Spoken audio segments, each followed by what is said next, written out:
Hai semua, selamat datang di channel Baca Saham. Pada video ini, kita akan membahas satu topik dengan judul Hidup dari Dividen untuk Financial Freedom. Ini strateginya. Tapi seperti biasa, semua pembahasan ini bukan rekomendasi dan hanya informasi. Ingat, kerugian kamu tanggung sendiri ya. Saat ini saya mau bahas satu topik tentang dividen investing. Apakah kamu pernah berpikir bagaimana caranya dapat dividen 100 juta setahun hanya dengan membeli saham? Jika mendapat dividen 100 juta per tahun, berarti setidaknya setiap bulan kamu sudah punya passive income sebanyak 8,3 juta. Lumayan kan, lebih tinggi dari gaji UMR.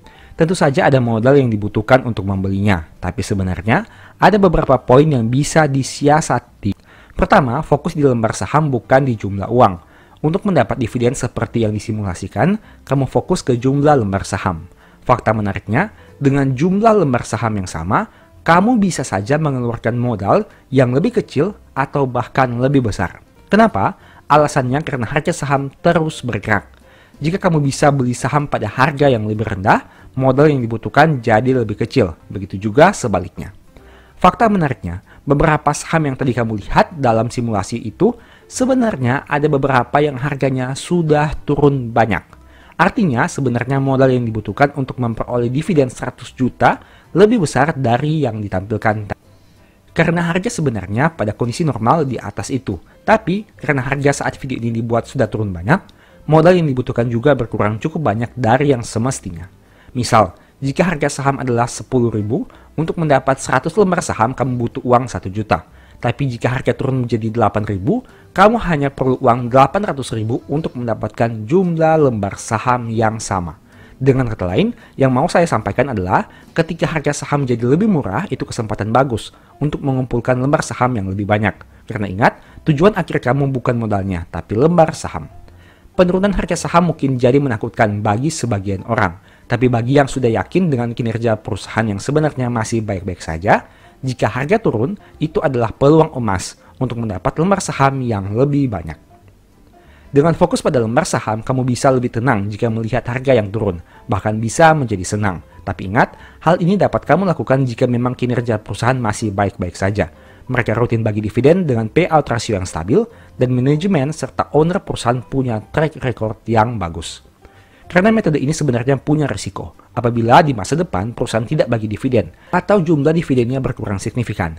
Jadi, kamu bisa saja rugi double karena kena capital loss dan kehilangan potensi memperoleh dividen. Strategi kedua yang bisa dilakukan adalah reinvest dividen.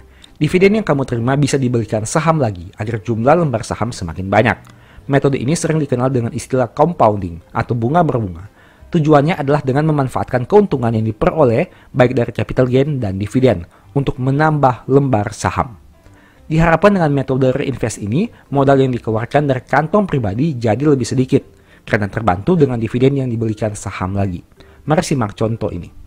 Jika kamu beli saham dengan harga 1.000 yang membagi dividen 100 per lembar, dividen yieldnya adalah 10%. Dengan modal 100 juta, kamu bisa dapat 100.000 lembar. Atau dengan kata lain, kamu terima dividen 10 juta per tahun. Nah, uang 100 juta itu bisa kamu belikan saham lagi dan dapat ekstra 10.000 lembar saham. Artinya, kamu tidak perlu keluarkan uang lebih karena 10.000 lembar saham itu bisa kamu beli dengan dividen.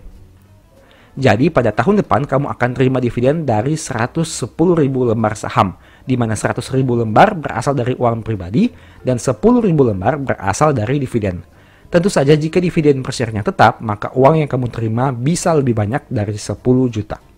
Inilah konsep menarik dari compounding dan dividen reinvest, memanfaatkan dividen sebagai penambah modal untuk mencapai lembar saham yang diharapkan di masa depan. Mungkin kamu sudah pernah atau dengar baca metode ini, tapi apakah sudah coba dilakukan? Strategi ketiga yang bisa dimanfaatkan sebagai trik untuk mengoptimalkan modal adalah memanfaatkan kinerja perusahaan. Tahukah kamu bahwa perusahaan yang kinerjanya terus tumbuh dari waktu ke waktu seharusnya bagi dividen yang semakin besar?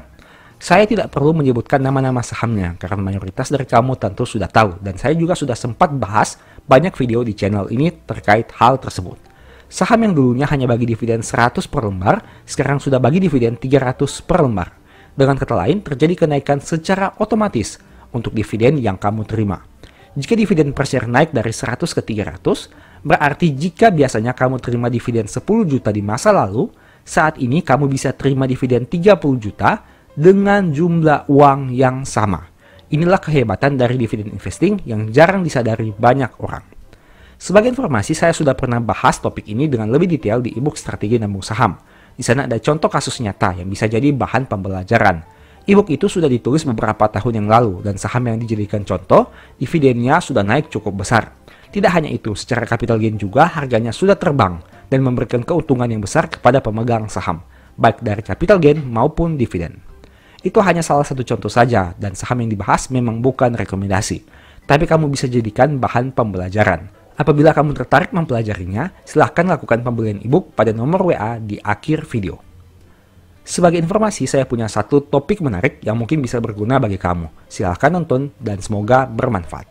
Pada video ini saya akan fokus membahas tentang 4 tahapan dari dividen investing. Seperti yang kamu tahu, dividen investor merupakan salah satu cara pandang investasi yang fokus pada pertumbuhan dividen di masa depan. Artinya, saat berbicara tentang dividen investor, kita tidak sedang melihat dividen saat ini, tapi seberapa besar potensi dividen di masa depan yang bisa diperoleh. Karena dividen yang besar saat ini tidak akan berpengaruh signifikan dibanding dividen yang terus tumbuh dari tahun ke tahun dalam jangka waktu yang sangat panjang. Bagi dividen investor, fokus utamanya adalah dividen dan capital gain hanya bonus. Artinya dividen investor tidak terlalu peduli dengan naik turun harga saham setiap hari dan lebih fokus dengan fundamental perusahaan, prospek ke depan, pertumbuhan laba, dan tentunya potensi dividen yang bisa diperoleh. Dengan menjadi dividen investor, psikologi akan jadi lebih tenang dan tidak mudah terpengaruh dengan situasi pasar yang terus berubah dari waktu ke waktu. Dividen investor hanya perlu memastikan saham yang dibeli masih memiliki peluang menawarkan dividen yang besar di masa depan dan hanya akan menjual sahamnya jika ada perubahan kondisi yang benar-benar signifikan. Metode dividen investing memang rasanya kurang menarik karena hanya fokus pada dividen. Tentu saja berbeda dengan berbagai metode lain yang memanfaatkan naik turun harga saham untuk mendapatkan keuntungan dengan waktu yang cepat. Tapi tahukah kamu, dividen investing bisa jadi salah satu solusi bagi mereka yang tidak punya waktu memantau harga saham setiap hari, tidak punya kemampuan untuk belajar berbagai metode rumit, dan ingin memiliki passive income yang mungkin bisa menghidupi kebutuhan mereka di masa depan. Dengan begitu, saat harga saham turun signifikan dan kinerja perusahaan baik-baik saja, dividen investor malah melihatnya sebagai peluang dan bukan ketakutan. Karena jika biasanya mereka beli saham hanya dapat dividen 4%, saat itu harga saham turun signifikan, yieldnya mungkin bisa naik 2 kali lipat menjadi 8%. Sebaliknya, saat harga saham naik, dividen investor mungkin tidak terlalu banyak melakukan pembelian, karena hal itu membuat dividen yield menjadi lebih kecil. Hal lain yang mungkin menjadi keunggulan dari metode ini adalah mendapatkan recurring income setiap tahun. Artinya dividen yang kamu terima 1-2 kali setahun bisa dimanfaatkan untuk menambah lembar saham menjadi semakin banyak. Dan jika semakin banyak lembar saham, semakin banyak juga dividen yang diterima. Itulah bentuk dari compounding dividen, di mana dividen yang awalnya kecil bila terus digulung menjadi lebih besar di masa depan. Selain itu, dividen investor akan sangat terbantu dengan kinerja perusahaan itu sendiri. Jika 10 tahun yang lalu perusahaan hanya menghasilkan laba 1 triliun dan saat ini 10 triliun, secara umum seharusnya dividennya juga naik sekitar 10 kali lipat dalam 10 tahun terakhir. Artinya, mereka yang terus pegang saham itu akan memperoleh dividen yang 10 kali lebih besar di masa depan dibanding 10 tahun yang lalu. Inilah salah satu kehebatan dividen yang jarang dibahas orang, yaitu memanfaatkan kinerja perusahaan untuk memperoleh dividen yang lebih besar di masa depan. Kamu bisa melihat berbagai contoh nyata dari dividen yang dibagi perusahaan-perusahaan besar di Indonesia, misal seperti BCA, BRI, Telkom, Mandiri, Indofood, dan lain-lain. Sekarang kita kembali ke judul video. Menurut saya pribadi, untuk menjadi dividen investor yang nyaman, setidaknya ada 4 tahap yang harus dilalui. Tahapan-tahapan ini bisa jadi panduan bagi kamu yang ingin mencapai dividen for living, sehingga nantinya diharapkan bisa memenuhi kebutuhan hidup hanya dari dividen saham. Tanpa basa-basi lagi, mari kita bahas saja. Oh iya, sebagai informasi, pada video ini saya akan gunakan contoh saham BMRI dengan harga 7.000 sebagai simulasi. Kamu bisa gunakan saham lain dalam perhitungan, sesuai dengan ketertarikan kamu masing-masing. Selain itu, saya sengaja menggunakan harga 7.000 agar perhitungan jadi lebih realistis. Mengingat saat video ini dibuat pada tanggal 18 Juli 2024, Harga BMRI masih di bawah 7.000, sehingga seharusnya angka tersebut cukup masuk akal untuk digunakan. Tahap pertama, menerima dividen sebesar 1 juta. Untuk mencapai dividen for living, menurut saya, kamu harus melewati satu langkah kecil pada tahap 1, yaitu menerima dividen minimal 1 juta rupiah. Kenapa 1 juta? Angka 1 juta ini terkesan kecil bagi sebagian orang. Tapi apabila kamu sudah menerima dividen jutaan dari saham, berarti nominal uang yang kamu alokasikan untuk membeli saham sudah tidak main-main. Artinya, dividen 1 juta sebenarnya merupakan salah satu bukti bahwa kamu menggunakan uang yang serius di pasar saham. Nah, apabila kita menggunakan contoh BMRI dengan dividen per share 353, berarti kamu butuh sekitar 2.825 lembar saham untuk memperoleh dividen 1 juta dari saham ini. Dengan kata lain, apabila menggunakan harga saham 7.000, kamu harus mengalokasikan uang sekitar 19,7 juta untuk membeli saham BMRI.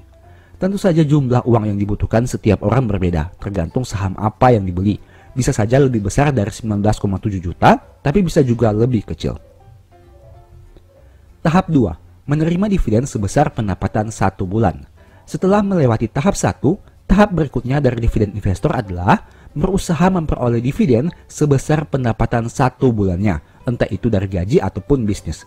Pada contoh ini kita asumsikan saja pendapatan 1 bulan adalah 5 juta. Itu artinya dengan kondisi dividen per share yang sama, kamu harus punya 14.126 lembar saham untuk mendapatkan dividen 5 juta rupiah.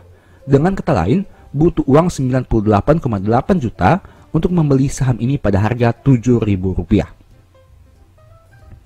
Nah, di sini rasanya sudah mulai menantangkan. Dari yang awalnya kamu fokus mengejar dividen 1 juta, sekarang kamu harus berusaha memperoleh dividen minimal 1 kali dari pendapatan bulanan. Apabila kamu sudah ada di tahap 2 ini, berarti sebenarnya kamu sudah mencapai 1/12 dari dividen for living. Karena kamu hanya perlu bekerja 11 bulan dalam 1 tahun. Itu disebabkan karena 1 bulannya sudah menerima penghasilan dari dividen yang setara dengan pendapatan 1 bulan. Tahap 3, menerima dividen setara pendapatan 1 tahun. Tahap 3 ini lebih menantang dibanding 2 tahap sebelumnya, karena kamu harus mengejar dividen sejumlah pendapatan 1 tahun yang kamu miliki. Jika jarak antara tahap 1 dan 2 tidak terlalu jauh untuk dicapai, jarak tahap 2 ke tahap 3 mungkin membutuhkan waktu yang lebih panjang, karena target yang ingin dicapai menjadi lebih besar. Dari yang awalnya hanya menginvestasikan 19,7 juta, kamu ditantang untuk menghasilkan 98,8 juta untuk dibelikan saham. Nah, untuk tahap 2 ke tahap 3, dari 98,8 juta, kamu ditantang untuk menginvestasikan uang sebanyak 1,18 miliar rupiah di tahap 3 ini. Dengan menggunakan contoh yang sama, jika pendapatan 1 bulan adalah 5 juta, berarti pada tahap 3 ini, kamu punya target untuk memperoleh dividen sebanyak 60 juta. Artinya kamu butuh 169.000 lembar saham untuk memperoleh dividen sejumlah itu. Dengan harga saham 7.000, kamu butuh dana sekitar 1,1 miliar. Angka yang sudah cukup besar kan? Pada tahap 3 ini, kamu memang perlu ekstra kerja dan usaha untuk mencapainya. Bayangkan saja, jika awalnya kamu hanya perlu menyediakan uang 98 juta untuk memperoleh dividen yang setara dengan pendapatan 1 bulan, pada tahap ini, kamu butuh uang 1,1 miliar untuk memperoleh dividen pendapatan 1 tahun. Dengan kata lain, terjadi kenaikan total investasi sekitar 10 kali lipat dari tahap 2. Tahap 3 ini memang berat untuk dicapai, tapi apabila kamu sudah bisa mencapainya, tentu rasanya jadi sangat menggembirakan. Bisa dibayangkan bagaimana senangnya jika kamu sudah menerima dividen yang setara dengan pendapatan 1 tahun setiap tahun. Artinya tanpa kamu kerja, sebenarnya kamu sudah bisa hidup dengan layak. Karena ada perusahaan yang kerja untuk kamu dan memberikan keuntungan dalam bentuk dividen secara rutin. Jadi, apakah jika sudah berada pada tahap 3 ini sudah bisa dikatakan sebagai dividen for living? Menurut saya belum, karena ada tahap 4 yang harus kamu pertimbangkan. Tahap 4, menerima dividen 2 kali dari pendapatan 1 tahun. Menurut saya, dividen for living baru bisa dicapai jika kamu sudah berada pada tahap 4. Memang sih di tahap 3, kamu sudah terima dividen yang setara dengan pendapatan 1 tahun. Tapi ingat, pada tahap 3 dividen yang diterima masih setara dan belum lebih. Artinya kamu masih butuh sejumlah dana agar bisa menikmati hidup dengan lebih nyaman tanpa mengganggu cash flow rutin yang diterima dari dividen untuk memenuhi kebutuhan hidup.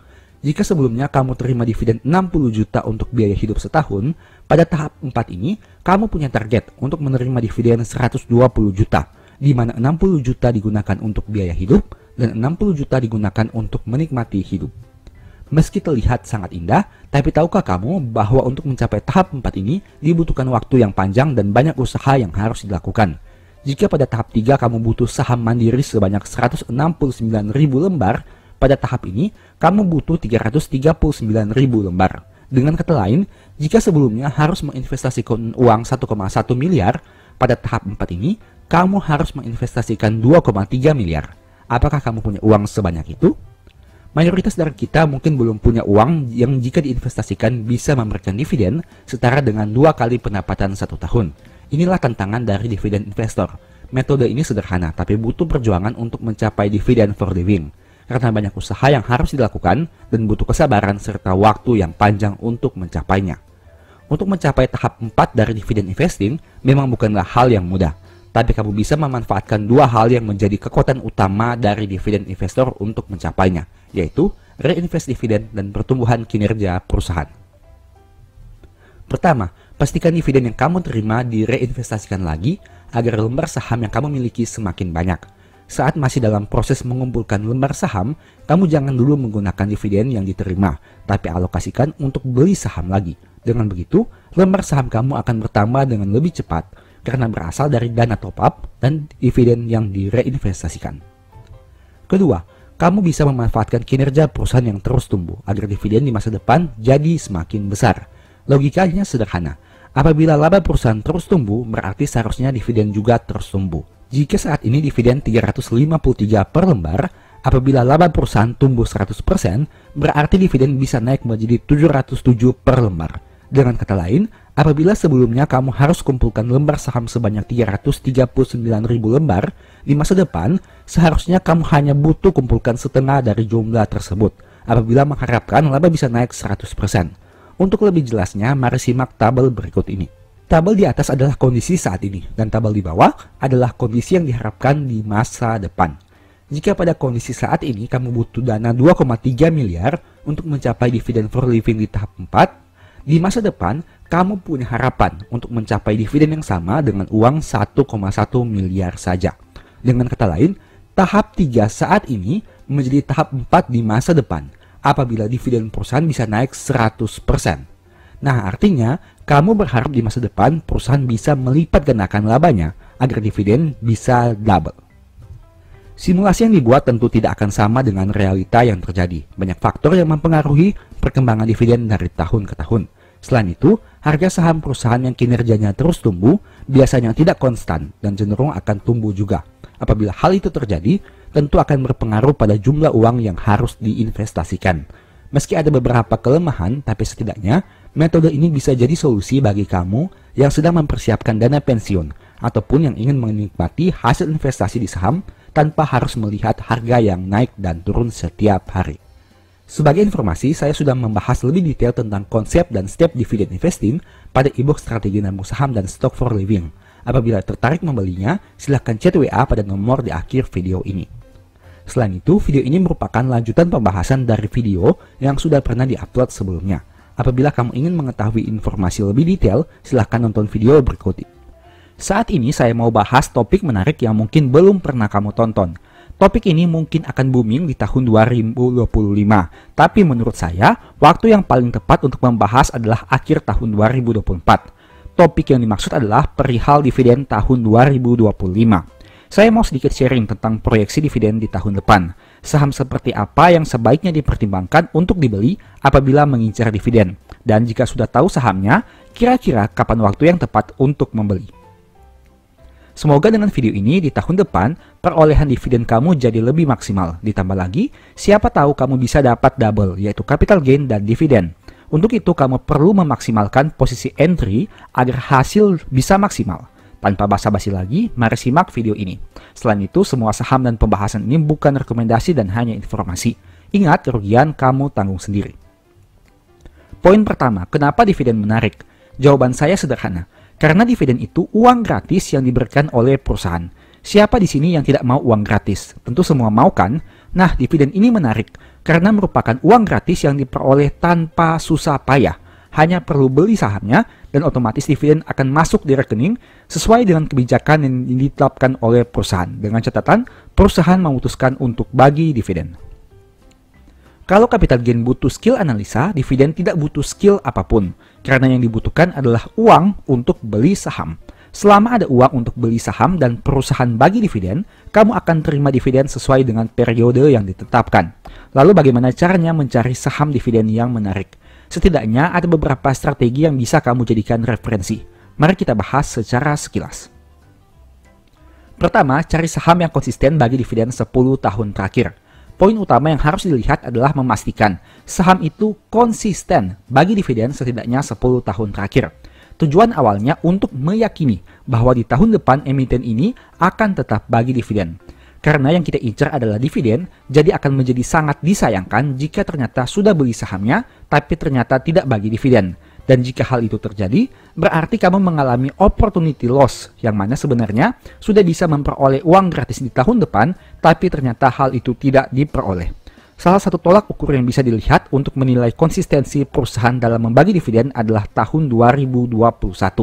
Dividen biasanya dibagi 1 tahun setelah tutup buku. Artinya, dividen untuk kinerja tahun 2020 biasanya dibagi tahun 2021. Kamu tentu tahu bahwa tahun 2020 terjadi krisis ekonomi yang menyebabkan banyak perusahaan kinerjanya menurun. Nah, untuk melihat komitmen perusahaan dalam membagi dividen, kita bisa melihat saat kinerjanya turun. Apakah mereka tetap komitmen bagi dividen atau tidak pada saat terjadi krisis ekonomi. Karena jika perusahaan itu sudah berkomitmen, seharusnya meski kinerjanya turun, mereka tetap bagi dividen, meski nominal dividennya cenderung lebih kecil. Ingat, ini hanya berlaku bagi perusahaan yang konsisten cetak laba, dan tidak berlaku bagi perusahaan yang laba ruginya fluktuatif, di mana kadang laba, tapi kadang juga rugi.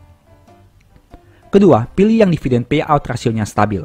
Setelah dapat list saham yang konsisten bagi dividen selama 10 tahun, langkah berikutnya adalah mencari saham yang dividen payout rasionya stabil. Tujuannya apa? Agar proyeksi dividen yang dibuat menjadi lebih akurat. Kamu tentu lebih yakin perusahaan yang konsisten bagi dividen payout rasio 50% dibandingkan yang kadang bagi payout rasio 20% tapi kadang 70%. Karena jika konsisten bagi dividen payout rasionya 50%, berarti kemungkinan di tahun depan mereka juga akan bagi dividen dengan persentase yang serupa. Jadi, kamu bisa lebih mudah melakukan proyeksi dari laba yang diperoleh di tahun 2024. Bagi kamu yang belum tahu, dividen itu berasal dari laba yang dicapai, dan payout rasio itu merupakan berapa persen laba yang akan dibagikan kepada pemegang saham dalam bentuk dividen, sedangkan sisanya akan dijadikan laba ditahan atau retained earnings untuk menambah modal. Contoh, misalnya perusahaan memperoleh laba 1 triliun di tahun 2024. Dari RUPS, perusahaan memutuskan bagi dividen dengan payout rasio 60%. Artinya 600 miliar akan dibagi kepada pemegang saham dan 400 juta akan dijadikan laba ditahan untuk menambah modal. Selanjutnya, kamu hanya perlu membagi angka 600 miliar itu dengan lembar saham beredar untuk tahu berapa nominal dividen per lembarnya. Sebagai koreksi, ini bukan 400 juta tapi 400 miliar rupiah. Ketiga, cari saham yang labanya naik di tahun 2024. Jika sudah ditemukan saham yang dividen payout rasionya stabil, barulah kamu bisa melanjutkan ke langkah ini. Apabila payout rasionya stabil, saat perusahaan mencetak laba yang lebih besar di tahun 2024, berarti secara logika dividennya juga seharusnya akan lebih besar. Itulah alasannya kenapa sebaiknya cari saham yang labanya naik di tahun 2024. Saat video ini dibuat, mungkin laporan keuangan paling update masih Q2 2024. Artinya, kamu perlu membuat proyeksi terkait laba hingga akhir tahun. Caranya mudah, kalikan 2 saja dari laba Q2 2024. Misal, laba hingga Q2 ini adalah 1 triliun. Berarti proyeksi laba hingga akhir Desember tahun ini adalah 2 triliun. Tentu saja ini masih proyeksi, bisa benar, bisa juga salah. Karena kita hanya membuat proyeksi laba Juli ke Desember dengan asumsi sama seperti laba Januari ke Juni. Tapi setidaknya dengan cara ini, kamu punya gambaran tentang kinerja perusahaan hingga akhir tahun. Sekarang, jika sudah memperoleh proyeksi laba, kamu jadi bisa memperkirakan potensi dividennya. Misal, payout rasionya konsisten di angka 60%. Berarti perkiraan total dividen sekitar 1,2 miliar. Angka ini menjadi lebih besar jika terjadi kenaikan laba dibandingkan tahun 2023. Misal, laba tahun 2023 hanya 1,5 triliun dan diproyeksikan laba tahun 2024 menjadi 2 triliun. Dengan payout ratio dividen yang sama, berarti dividen yang dibagi di tahun 2024 seharusnya menjadi lebih besar dibandingkan tahun 2023. Ingat, dividen biasa dibagi 1 tahun setelah tutup buku. Keempat, analisa saham yang dividen yield-nya menarik. Setelah kamu memperoleh nama saham yang konsisten bagi dividen, angka proyeksi laba dan dividen payout ratio, barulah kamu menghitung persentase dividen yield. Tentunya, semakin besar dividen yield akan semakin menarik karena dividen yield itu seperti bunga deposito dan obligasi. Besarnya dividen yield bergantung pada di harga berapa kamu beli saham itu dan jumlah dividen per share-nya. Jadi, selain mencari saham yang dividen per share-nya kemungkinan naik dibandingkan tahun sebelumnya, kamu juga harus pastikan harga beli itu masih masuk akal dan belum terlalu mahal. Ada banyak cara yang bisa dilakukan untuk melihat harga beli kamu masuk akal, mahal, atau murah. Bisa dengan valuasi seperti PER dan PBV, dengan melihat angka PER dan PBV, apakah di bawah rata-rata, biasa saja, atau bahkan di atas. Bisa juga dengan langsung melihat histori harga sahamnya, apakah harga beli kamu itu di bawah rata-rata harga, biasa saja, atau di atas. Kamu juga bisa membandingkan dengan persentase dividen yield tahun-tahun sebelumnya. Misal, jika biasanya saham itu bagi dividen dengan yield 3% dan saat ini kamu berpotensi terima dividen 6%, berarti harga beli kamu cukup menarik karena bisa peroleh yield yang 1 kali lipat lebih besar dari yield pada umumnya. Saya pribadi berharap jumlah dividen yield minimal 5%. Dengan mempertimbangkan bunga obligasi dan pasar uang, rasanya jika dividen minimal 5%, angka itu mulai menarik. Apabila dividen yield-nya di bawah 5%, mungkin saya tidak tertarik. Tapi apabila dividen yield-nya di atas 5%, saya juga tidak menolak karena itu seperti bonus tambahan. Kamu harus ingat menentukan angka dividen yield yang menarik bagi kamu. Karena ingat, biasanya setelah cum date, harga saham akan cenderung turun dan kamu berpotensi mengalami floating loss. Apabila yield dividen tidak menarik, kan jadi sayang jika harus mengalami floating loss lagi. Tapi apabila kamu peroleh yield yang bagus, meski portofolio floating loss untuk sementara waktu, nilai dividen itu bisa dianggap sebagai uang tunggu. Berbicara tentang potensi floating loss setelah cum date, saya punya 2 tips yang bisa kamu lakukan agar memperkecil potensi penurunan harga saat ex-date. Yang pertama, atau poin kelima dari pembahasan ini, lihat saham yang harganya lagi koreksi. Untuk memperkecil terjadinya floating loss saat ex-date dividen, tentu kita harus membeli saham pada harga yang lebih rendah dari biasanya. Nah, salah satu trik yang bisa dilakukan adalah membeli saham yang harganya lagi koreksi dalam. Semakin besar harga sahamnya koreksi, berarti seharusnya potensi penurunan saat ex-date akan menjadi lebih kecil karena penurunannya sudah terbatas. Tapi ingat, kamu harus yakini bahwa saham tersebut memang bagus dan koreksi yang terjadi hanya bersifat sementara. Karena apabila tidak, maka strategi membeli saham yang sedang turun akan malah membuat potensi risiko jadi lebih besar. Penurunan harga saham tentu memiliki 2 arti. Apakah harga turun karena memang koreksi saja, ataukah harga turun karena sudah sewajarnya dia turun? Strategi pertama ini sebenarnya cukup beresiko jika kamu tidak terlalu yakin dengan saham tersebut, karena potensi risikonya bisa dikatakan lebih besar. Tapi, apabila kamu sudah yakin dan percaya bahwa ke depan harganya akan kembali naik lagi, strategi ini bisa dikatakan menjadi salah satu yang terbaik. Karena selain kamu dapat harga yang rendah, potensi yield jadi lebih besar. Dan ada juga potensi capital gain jika nantinya harga saham kembali naik. Artinya, kamu tidak hanya meminimalisir potensi floating loss saat ex-date dividen, tapi di sisi lain, kamu juga membuka peluang untuk memperoleh capital gain. Sebagai informasi, tidak semua saham bisa terapkan strategi ini, karena tidak semua saham bagus harganya sedang turun signifikan. Selain itu, tidak semua saham bagus yang harganya sedang turun menawarkan dividen yield yang menarik dan potensi laba yang tumbuh. Kamu harus berusaha mencari saham apa yang dimaksud dan tetap mempertimbangkan potensi risiko terburuk yang bisa terjadi. Karena ingat, meski kamu sudah yakin 100%, tapi pastikan kamu tetap berpikir realistis dan mengiyakan bahwa tetap saja ada kemungkinan harganya turun lebih dalam dan bukan malah naik. Keenam, beli saham sebelum ada pengumuman dividen. Jika cara sebelumnya sulit kamu terapkan karena tidak memperoleh saham bagus yang harganya sedang turun signifikan, kamu bisa gunakan cara lain, yaitu beli saham sebelum pengumuman dividen.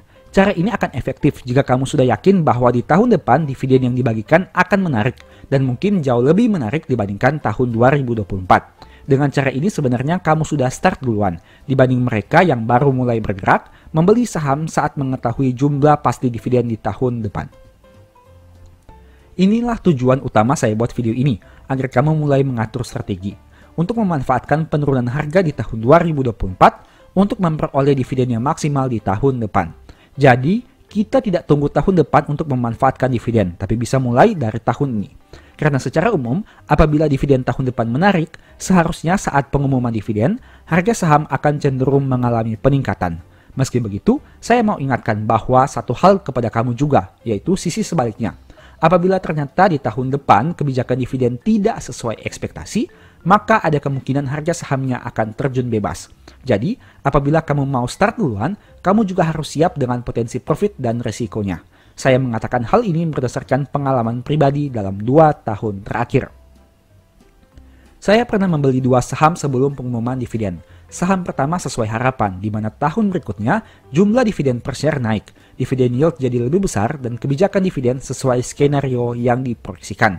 Hasilnya, harga saham naik signifikan, bahkan saat ex-date, harga sahamnya hanya turun sebentar kemudian naik lagi. Kesimpulannya, selain dapat dividen dengan yield yang menarik, saya juga dapat capital gain yang lumayan. Bahagia kan dapat dividen dan capital gain di saat yang bersamaan. Di sisi lain, saya juga punya pengalaman yang bertolak belakang.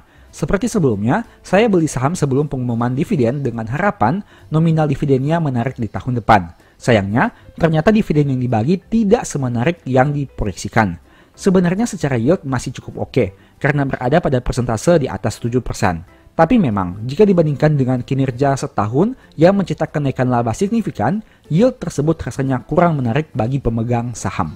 Apa yang terjadi? Saat pengumuman dividen, harga sahamnya turun signifikan. Bahkan beberapa waktu sebelum itu, harga saham sudah turun drastis. Dan hal itu terus berlangsung hingga berbulan-bulan, sehingga harga saham perusahaan itu menjadi sangat rendah. Bisa kamu bayangkan, yang sebelumnya harga saham sudah rendah, menjadi lebih rendah lagi, karena kebijakan dividen yang dibawa ekspektasi. Memang sih sebenarnya penurunan harga saham itu sudah tidak masuk akal dan menjadi sangat murah. Hal itu terbukti di mana pada tahun 2024 ini, harga sahamnya sudah terbang lagi, bahkan naik signifikan hampir menyentuh 50% setahun. Tapi apabila kamu mengalami kejadian saat harga saham turun terus, hampir setiap hari, mungkin kamu akan terus kepikiran jika mentalmu tidak siap. Jadi sebelum kamu melakukan strategi ini, pertimbangkan lagi potensi profit dan risiko yang siap dihadapi. Karena ingat, tidak semua strategi selalu profit.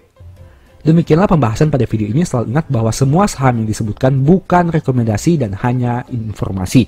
Mohon Anda dapat mengecek kembali data yang ditampilkan. Dan ingat, segala risiko kerugian menjadi tanggung jawab kamu sendiri.